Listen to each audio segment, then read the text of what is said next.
Well, let me switch gears for a second here. So you talked that Hero is kind of a best practice, and we've done research. I've had the good fortune to publish some articles with you and some chapters and all the rest on this.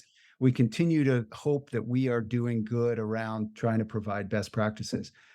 In the well-being space right now, for those that are listening, employers, maybe some nonprofit government organizations, universities, whoever it is that have an interest, have a stake in this game.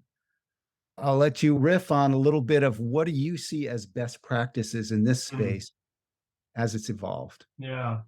Actually, it's always easy for me to answer based on what I'm working on right now. The next think tank Okay. that we'll do is a members only think tank that Hero will sponsor. So Hero members, 100 some companies will come together.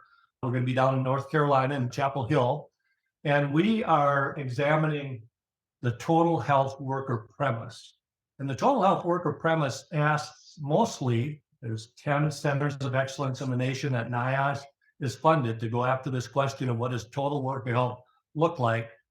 It generally asks two or three things. First, why isn't there deeper integration between health services like safety, like health promotion, like employee assistance programs? It argues essentially that the better those are integrated and planned for, the better, more effective they'll be.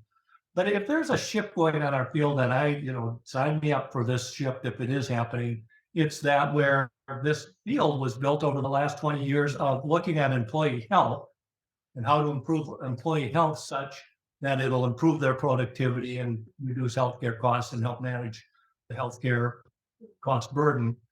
If there's a shift going on, it's not asking how health impacts work, it's asking how work impacts health.